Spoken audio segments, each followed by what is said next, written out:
የገዛ ነው ልንዋጋበት ነው እንጂ ድሮን አለን እያልን በሚዲያ ልንገልጸው አይደለም። የጦር መሳሪያ ነው። ልክ እንደ ክላሽ ያቅሙን ይሰራል፣ ሌላውም ያቅሙን ይሰራል፣ ድሮንም የራሱን ስራ ይሰራል።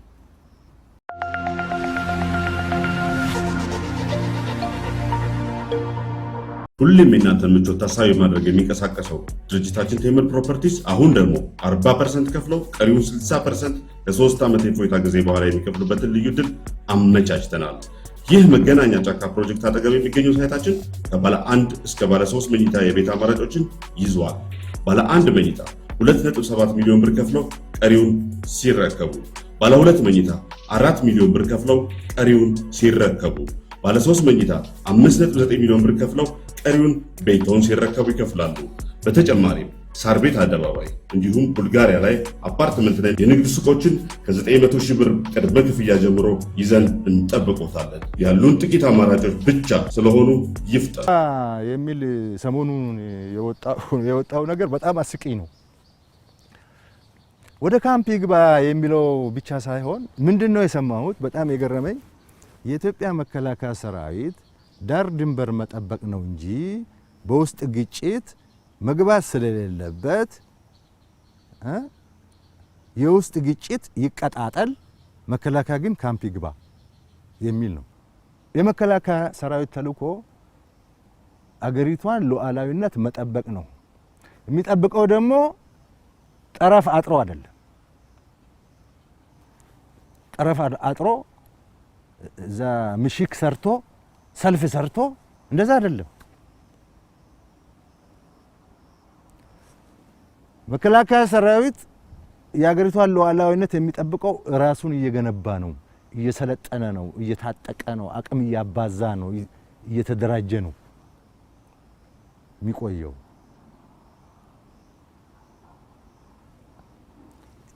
ይሄንም አቅም ሁለተኛው የኢትዮጵያ መከላከያ ሰራዊት ተልዕኮ ከፖሊስ አቅም በላይ የሆነ እና ህገ መንግስታዊ ስርዓቱን በኃይል ለመናድ የመጣ ማንኛውም የታጠቀ የአገር ውስጥ ኃይል መቆጣጠር እንዳለበት ተልዕኮ ተሰጥቶታል። ይሄንንም አውቀው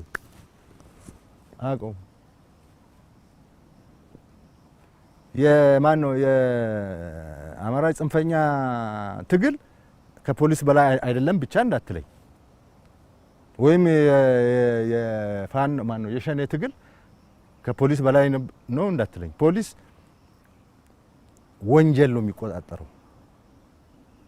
የፖሊስ ስራ ወንጀል መቆጣጠር፣ ወንጀል እኛ መያዝ፣ ወንጀለኛ ለፍርድ ማቅረብ ነው። የተደራጀ የታጠቀ እና ፍላጎቱን በኃይል ለማስፈጸም ታጥቆ የመጣ የሀገር ውስጥ ኃይል ጸረ ህገ መንግስት ነው። ጸረ ህገ መንግስት ነው። ጸረ መንግስት ነው። አገር አፍራሽ ነው።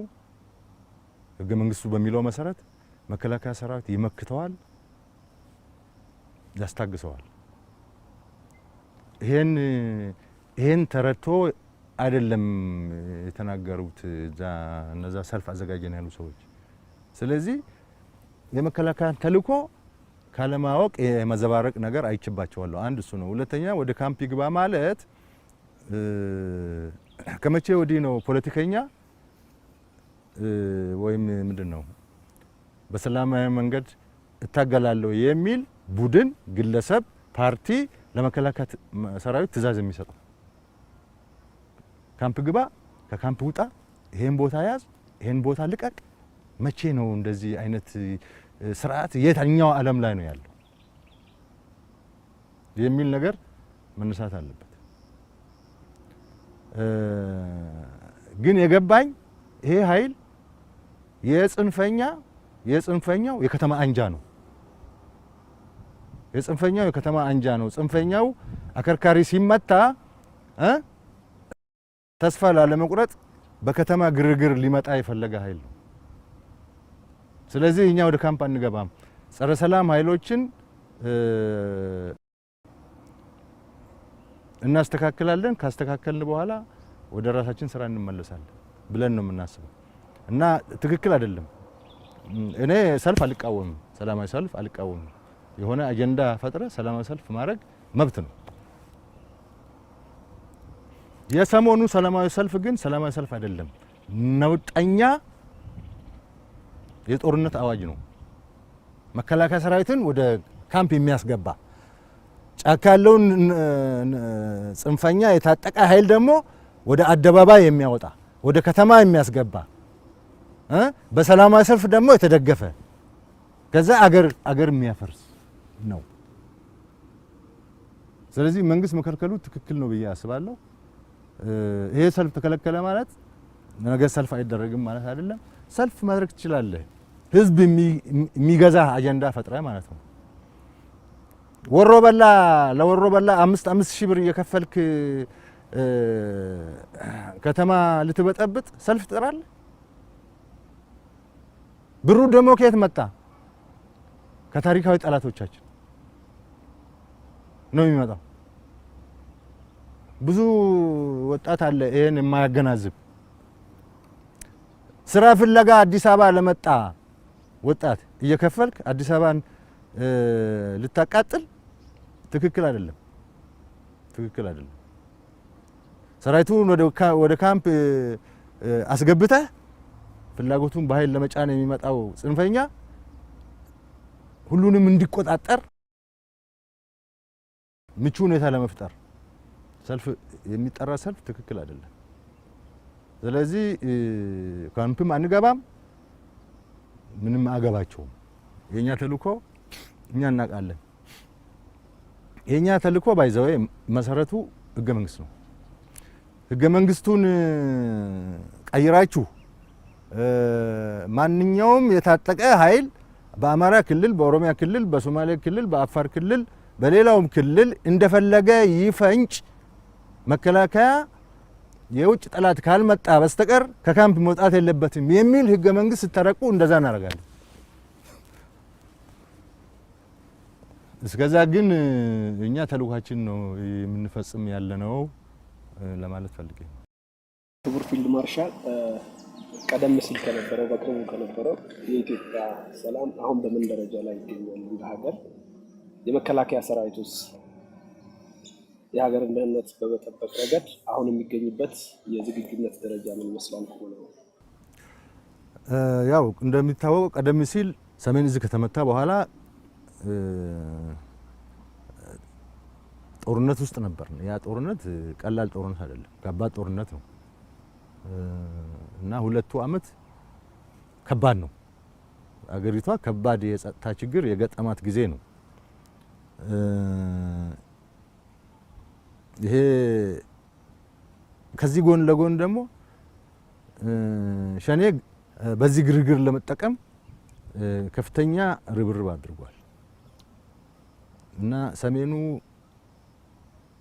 የአፋር የአማራ ክልል በከፊል ትግራይ ሙሉ በሙሉ ምዕራብ ኦሮሚያ፣ ቤኒሻንጉል ጉሙዝ፣ ጋምቤላ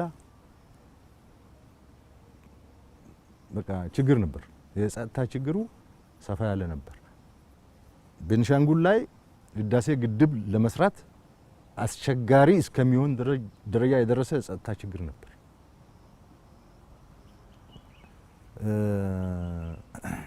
የትግራይ ያው እንዳለ ማለት ነው። አሁን ግን በከፍተኛ ደረጃ የኢትዮጵያ ጸጥታ ተሻሽሏል። የትግራይ ኢሹ ጦርነቱ ተካሂዶ ጦርነት እንደማያዋጣ ሲታወቅ ወደ ድርድር መጥቶ በሰላም ተፈቷል። አሁን ትግራይን መልሶ የማቋቋም እና የቀረው የዲዲአር ፕሮግራም ስራ ላይ እንዲውል የመስራት ስራ ነው እየተሰራ ያለው። ሁለተኛ የቤኒሻንጉል ጉሙዝ ጸጥታ 100% ተስተካክሏል። እዛ ያለው ጠላት በከፍተኛ ደረጃ ተመቶ የተረፈው ኃይል በሰላም እንዲገባ ተደርጓል። ብሄንን የሚባል ኃይል ነበር ቤንሻንጉል እሱም እንደዛው በሰላም እንዲገባ ተደርጓል ማለት ከብዙ መንገራገጭ በኋላ ማለት ነው ማድረግ የሚችሉት ሁሉ ሞክረው ሲያቅታቸው ማለት ነው የጋምቤላ ነፃ አውጪ የሚባልም ተመሳሳይ አሁን በሰላም ታገላሉ ብሎ ምረት ወስዶ ገብቷል ትግራይ ዲዲአር ስር ነው ያለው የአማራ ጽንፈኛ ባህር ዳርን ለመቆጣጠር ባህር ዳር እንግዲህ የክልሉ ዋና ከተማ ነው ጎንደርን ቶ ደብረ ማርቆስ ደብረ ታቦር ደሴ ኮምቦልቻ ምናምን ቶ እሱ ቀላል ነው የነበር ባህር ዳር ነው ፍላጎቱ የነበር በመቆጣጠር ጠቅላላ የአማራ ክልል መዋቅር ፓራላይዝድ ማድረግ ማጥፋት መግደል ክልሉን በሙሉ ለሙሉ መቆጣጠር የሽፍታ ክልል ማድረግ ከዛ በኋላ ወደ ፌደራል አፈሙዝ ማዞር አይነት የጅል እቅድ ነው አውጥቶ የነበረው እሱ አሁን አከርካሪው ተመቷል ወደ እንትን ወርዷል ወደ መደበቅ ወደ ሸጥ ወደ ዋሻ ወደ ምንድነው አባይ በረሃ ቆላ ወርዷል ሰው ወደ ብዙ ሰው ወደ ማይኖርባቸው ኢንፍራስትራክቸር ወደ ሌላቸው ደረጃ ወርደዋል አብዛኛው ሰላማዊ ሁኔታ የተረጋገጠ ይገኛል ህዝቡም ስራ ጀምሯል ስለዚህ በከፍተኛ ደረጃ ተቀይሯል አማራ ክልል ኦሮሚያ ክልል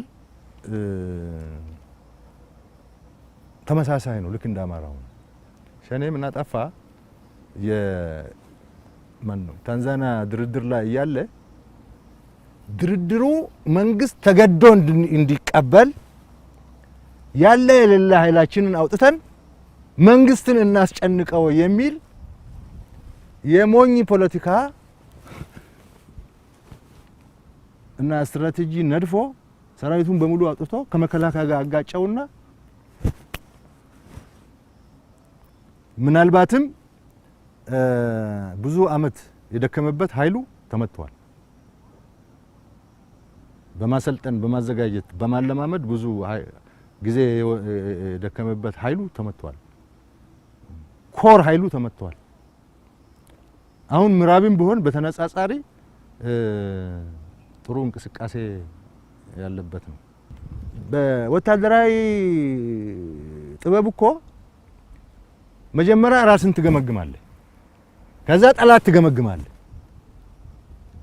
በሁሉ የመዋጋ ጥንካሬው ትጥቁ ብዛቱ አደረጃጀቱ ችሎታው ደካማ ጎኑ ትገመግማለህ ራስንም ትገመግማለህ ከዛ በኋላ ነው የውጊያ እቅድ የምታወጣው ዝም ብሎ ጠመንጃ ስለተያዘ እቅድ አይወጣም አጠገብ የሆኑ ምንድነው ይሄ የፊልም አክተሮች እንትን ለብሶ ስለተንጎራደደ ጦርነት አትከፍትም አትዋጋም አትገጥምም ቢያንስ አቅምን ገምተህ ስትራቴጂ ነድፈህ ራስን ታዘጋጃለህ በብዙ ጊዜ እንደው አቅም ፈጥር ያለው መገዳደር ይችላልው ስትል ነው የምትገጥሙ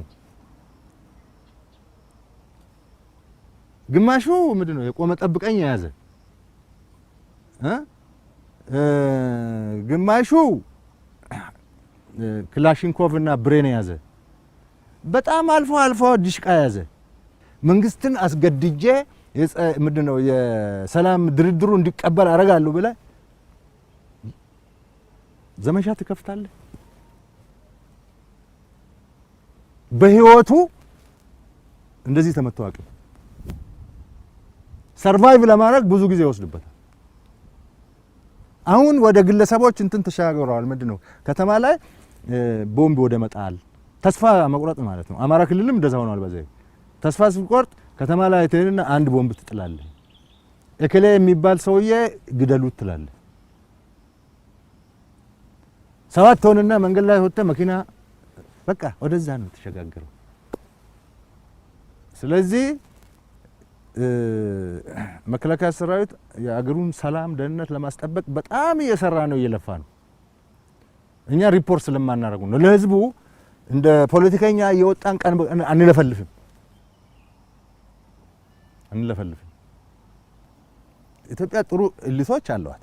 እውነት ለመናገር ጥሩ እሊቶች አሏት። ጥሩ አክቲቪስቶች አሏት። ጥሩ ዜጎች አሏት። ምናልባትም አብዛኛው ኃይል እዚህ ነው የሚሰለፈው። ኢትዮጵያ መሰሪ የሆኑ አደገኛ የሆኑ ተኝቶ የማያድሩ ለስልጣን በስተቀር ሌላ ስራና ዓለም የሌላቸው ማንም የሚቀጥራቸው ኤሊቶች አሉ። ኤሊቶች አክቲቪስቶች አሉ። የኢትዮጵያ ሕዝብ እግዚአብሔር ከነዚህ ሰዎች ይሰውረው የሚል አመለካከት ነው ያለኝ። የአማራ ጽንፈኛ፣ የኦሮሞ ጽንፈኛ፣ የማን ጽንፈኛ፣ የትግራይ ጽንፈኛ፣ የሶማሌ ጽንፈኛ ኦኬ ሁሉ ተፈለፈለ። እሺ ተዋጋ። እሺ ይሄ መንግስት ፈረሰ። ከዛስ ምን ልታረግ ነው? ሲቪል ዋር አይደለም የማያቋርጥ ሊድን የማይችል ሽምግልና እንትን የማይለው የማያስተካክለው አይደለም። ስለዚህ የጎጥህን ጽንፈኛ ማጀገን መንግስት ለመጣል ከሆነ እሺ መንግስት ወደቀ ይባል፣ እሺ አሸንፎ መጡ ይባል። ከዛ በኋላስ ይሄንን የማያስብ ብዙ ተምር ያለው የሚል ይሄን የማያስብ አገሪቷን ወደ ጨለማ የሚነዳ ደግሞ ምንም ሳይሰቀጥጠው የሚነዳ ኤሊት እና ፖለቲከኛ አክቲቪስት ነው ያለው።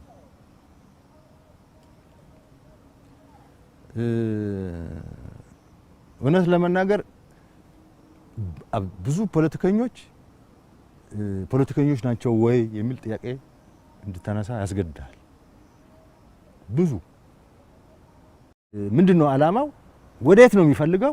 እንዴት ነው የሚፈልገው? ምን ሊያደርግ ነው የሚፈልገው? የምትለው የሚባል ነገር ፈልገ ታጣና ሞሽናል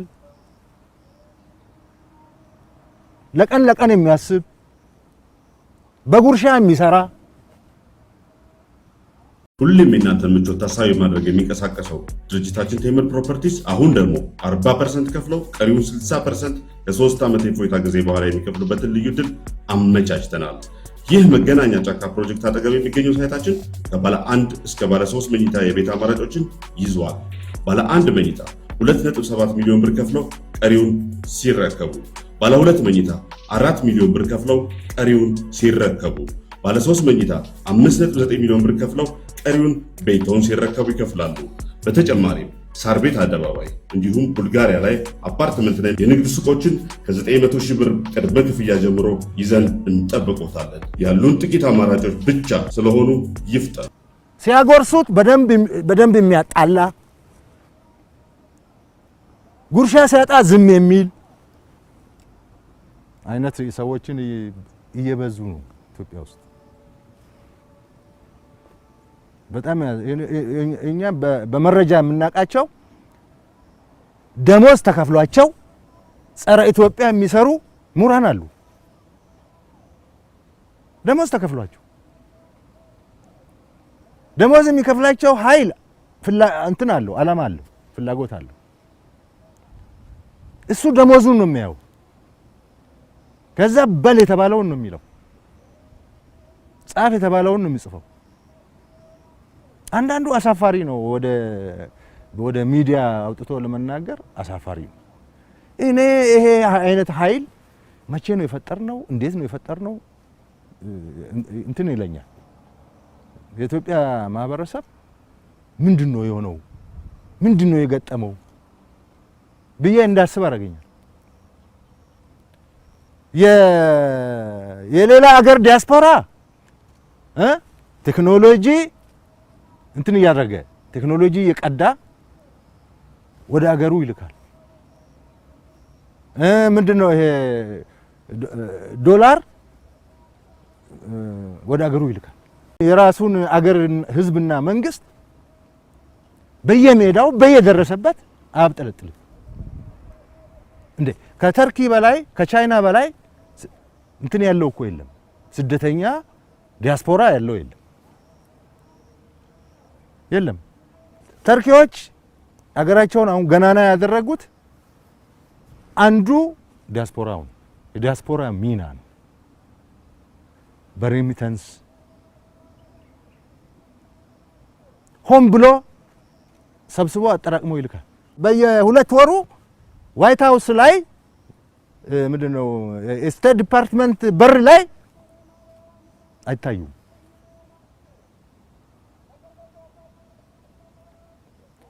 የኛ አገሩን ለማጥፋት ተሰለፈ ይመስላል። ይቅርታ አድርግልኝና እዚህ ውስጥ የሌሉ በጣም በርካታ አገር የሚወዱ ሬሚታንስ የሚልኩ ቴክኖሎጂም የሚልኩ ብር አጠራቅሞ መጥተው እዚህ የኢትዮጵያ ሕዝብ የተቸገረበትን ነገር የሚከፍቱ የሚሰሩ አሉ። እነዛ አይነት ሰዎች ግን ምን አይነት ሰዎች መሰሉ? ስርዓት ያላቸው፣ በስርዓት ያደጉ፣ ስራ የሚሰሩ፣ ጩኸት ቦታ የማይውሉ፣ ገንዘብ በደንብ የሚያገኙ፣ ትምህርት እዛ የተማሩ፣ እውቀት ያካበቱ ናቸው። ኢንዱስትሪ እዚህ የሚሰሩ ማአት ናቸው። እዚህ ትላልቅ ፎቅ የሚሰሩ ማአት ናቸው። ሕክምና የሚያመጡ አሉ። ለመከላከያ የሚረዱ አሉ። ግብርና የገቡ አሉ። ለሀገራችን ኢኮኖሚ ህይወት የዘሩ አሉ። ስቴት ዲፓርትመንት በር ላይ ግን አታገኛቸው። እነዚህ ምርጥ የኢትዮጵያ ዜጎች ናቸው። ጸረ ኢትዮጵያ የሚሰሩ ምሁራን አሉ። የወሬ ማርኬት ተፈጥሯል። ይሄ የወሬ ማርኬት ኢትዮጵያን እያፈረሳት፣ ኢትዮጵያን እየጎዳት ነው። የህዝብ ትስስር እያላላ ነው። የህዝብ ምንድነው ይሄ መተማመን እየሸረሸረ ነው። ምክር፣ ተስፋ፣ ኤክስፒሪየንስ ምናምን ነው እንጂ የምትሰጠው ተባላ፣ ተጋደል፣ እከሌን አጥፋ፣ 4 ኪሎ ግባ፣ የአባትህ ቤተ መንግስት እንደዚህ አይባልም። እንደዚህ በጣም ስድ አደግ የሆነ ሰው እንኳን እንደዚህ አይልም። እና እነዚህ ኢትዮጵያን እየጎዱ ነው። እኛ ግን ማንም እንደዛ ያድርግ፣ ማንም ይሞክር፣ እስተንፋሳችን እስካለ ድረስ እንታገላለን። ኢትዮጵያ ትሻገራለች ብዬ አስባለሁ። ጥሩ እየሄድን ነው። እንትኑም እየቀነሰ ነው። ይሄ እብደቱም እየቀነሰ ነው። እና ምክክርም ይኖራታል አገሪቷ ብዬ አስባለሁ። እና ትሻገራለች። ሀብት አላት። ሀብቱን አውጥተን ለምተን መከበር አቅቶን 60 ዓመት ሙሉ ስለ ተኩስ እያወራን ነው ይኖርነው። ስለ መተኮስ፣ በጉልበት ስለ መቆጣጠር፣ ሌላውን ስለ ማፈን ነው ይኖርነው። እና ይሄ የኢትዮጵያ ሕዝብ ይሄን በደንብ መረዳት አለበት ብዬ አስባለሁ። ምናልባት ከዚሁ ጋር አያይዘን ሎካሎቹን እየሰራቸው ያሉት ስራዎች እንዳሉ ሆኖ ከአልሻባብ ጋር ተያይዞም የተለያዩ ስራዎችን ይሰራል። በተለይ ሰራዊቱ በሀገር ውስጥ ጉዳጆች በብዙ ግዳጆች ውስጥ ነው ብሎ ባሰበበት አጋጣሚ ሁሉ አልሻባብ እንደዚህ አይነት ጥረቶችን ያደርጋልና እሷንም ምናልባት አያይዘን ማንሳት የምንችል ከሆነ አልሻባብ እንደዛ አቅም የለውም። አንደኛ እኛ እንደምታስቡት አይደለም፣ በሙሉ አቅም አይደለም የገባ ነው። ወደ አማራ ክልል፣ ኦሮሚያ ክልል ምናምን ያለውን እንትን ለመቆጣጠር የገባ ነው በውስን ኃይል ነው። ስለዚህ እንደው እኛ እዚህ ተጠምደን